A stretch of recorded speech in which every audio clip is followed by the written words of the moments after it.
I'm Pete Ross. I started working for Bethlehem Steel at the Spurs Point plant on June the 1st, 1969, and I ended my career there as the director of the Employee Assistance Program. Now, I've always been in the people helping business through my neighborhoods and my community and all that.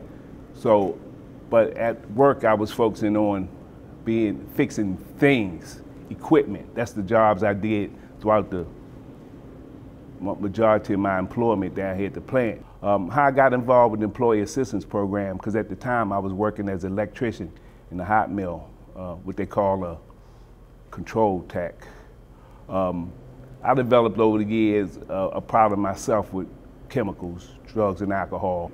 So when I decided to finally help myself and go through the program, the Employee Assistance Program was in existence at the time, which started in the 80s as an alcohol program.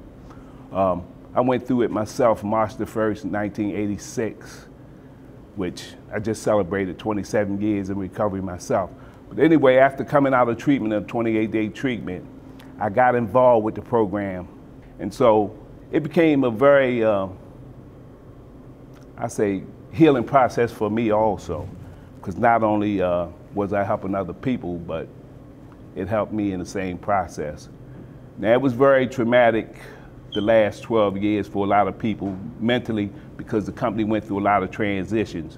And I've been hearing, and a lot of other people for the last 20 years, that the plant was going down and get to the state that it was. The whole key is trying to help people transition to life without Spurs Point, because that was a very vital piece of the community.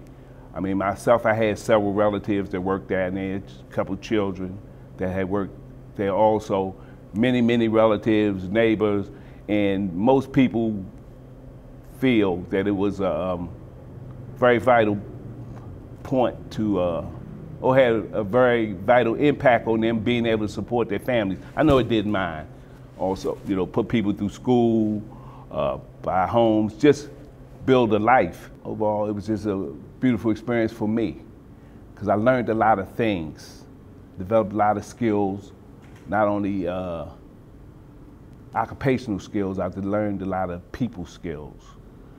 And I run into people constantly now that, you know, told me how much I helped them and impact their family and what they still doing.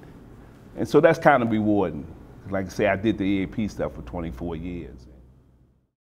I guess the legacy that remains of the plant itself, that it was a source of income. And a lot of people had the opportunity, so-called uneducated or unskilled people, to go to a place and develop some skills and get some benefits and some income to not only support themselves, but to take care of their families.